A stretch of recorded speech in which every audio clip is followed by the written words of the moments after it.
Ayun mga idol, hapon ngayon maglilipat tayo ng halaman. Yung aking alocasia green shield. Ayun, ililipat ko siya sa lupa kasi nasa ano siya, bagong dating lang. Ayan mga idol, alocasia green shield, may kahalo pa siyang iba. Ayan. Kaya tatanggalin ko siya, ilalagay ko sa lupa. Tatanim ko siya dito sa garden. Ayan. Siyempre mga idol, pag mahilig tayo sa magtanim ng gulay, kailangan mahilig din tayo sa halaman. Tanggalin ko muna siya sa kanyang taniman, tapos ko siya ililipat doon. Bali dalawa yung ililipat ko eh. Okay. Mukhang matagal na to eh.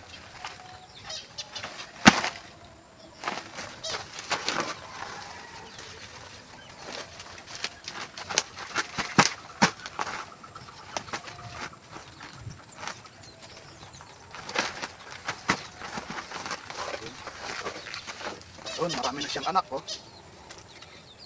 Ano pang isang ibang kulay oh. Madami na siyang anak.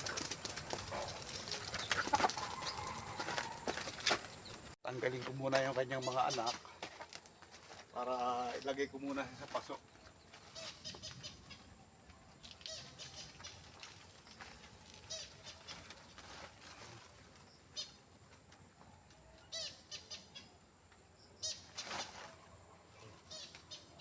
May anak siya oh. Lagay ko muna sa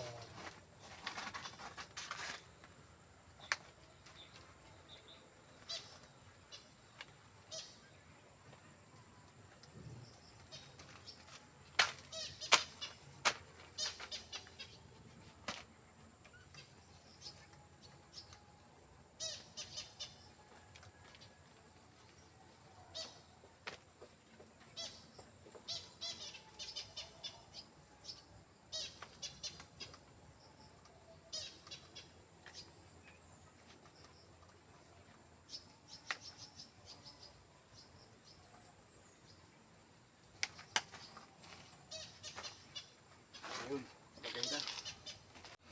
Maganda na siya yung mga idol oh. Ganda oh.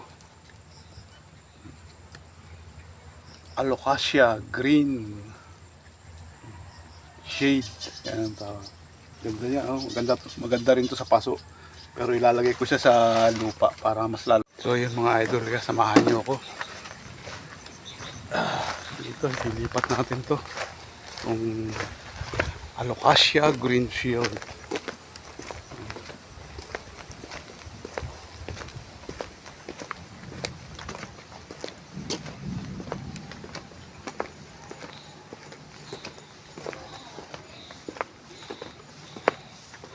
Eto, dito ko siya balak ilagay. Ito. Kasi meron patay na isang puno. Ayan o. Ayan, patay na siya. Kaya dyan ko siya lalagay.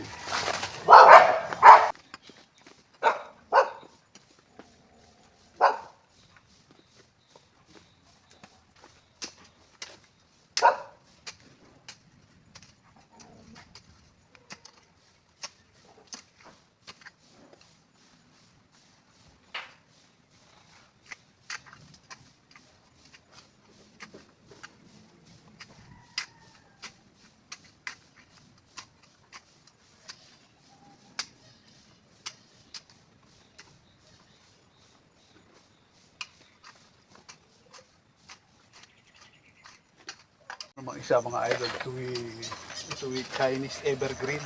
Ano, yan. Na Bacchia to eh. Chinese evergreen. Hindi na muna natin siya tatanggalin dito. Ito pala mga idol ay poison bulb. Galing sa ano to, marami nito sa Maldives yan. Poison bulb, Tagalog naman ay bakong, ang tawag ng iba bakong. Yan, ililipat ko rin yan. Tanggalin ko muna.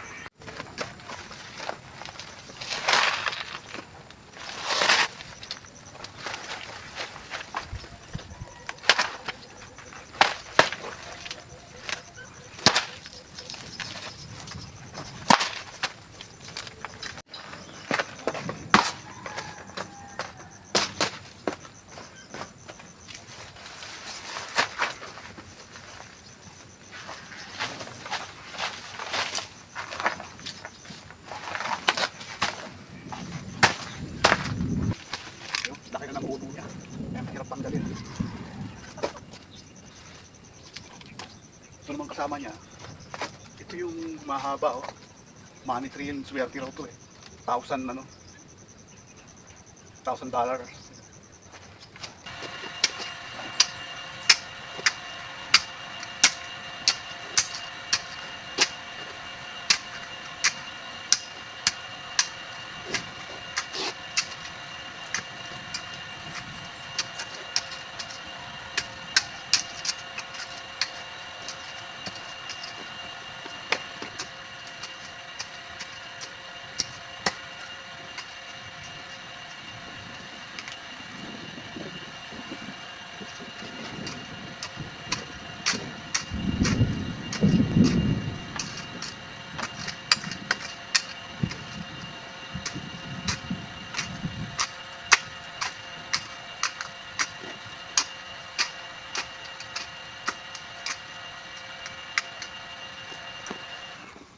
Patanim na siya, mga idol. Para siguro, kaya bulb yan, parang sibuyas ang ano yan.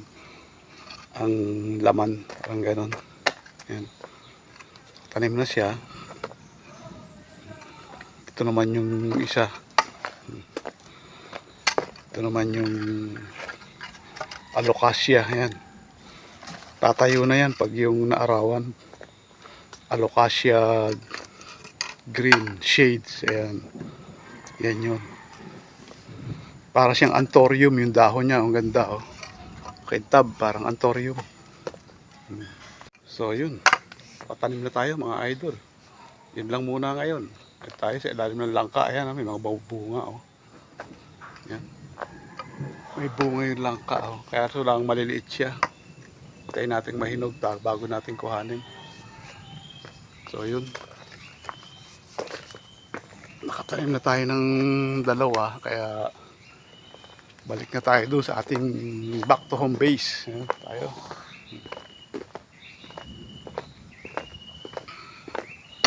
Ganun lang. Pag tayo magtatanim.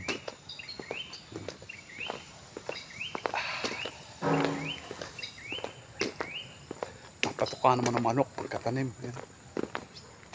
Siyempre, lilinisin yung anuhan ng ano. Ayan, yung ating pinaggawaan. Kailangan malinis.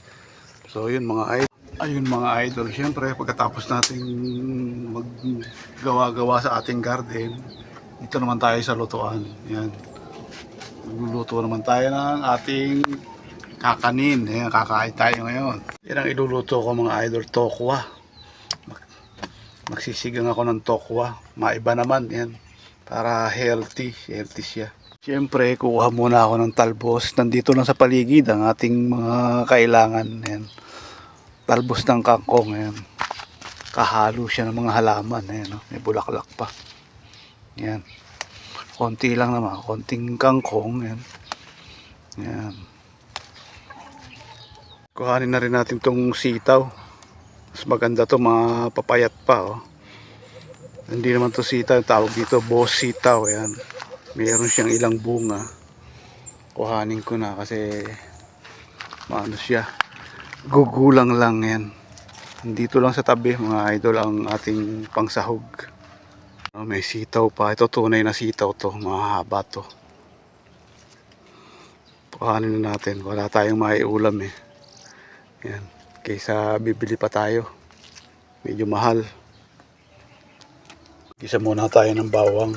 Ayan. Di pa masyadong mainit.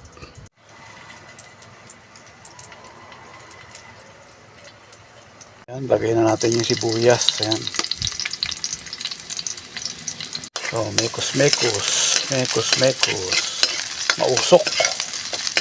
Tapos, ilagay natin yung tokwa. Ayan, ayan, ang tokwa. Ayan.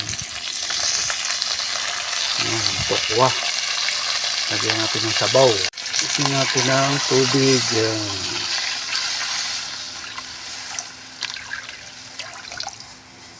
Lagyan natin ng asin. Ayan. Pampalasa. Natin yung konting gulay na nakuha natin dyan. Ayan. Sama-sama lang. Ayan. Sama-sama lang siya. Mga idol, nakatapos din. Nailipat ko na sa kaldero. Ayan na. Yung tokwa, naluto ko na. Kakain naman tayo.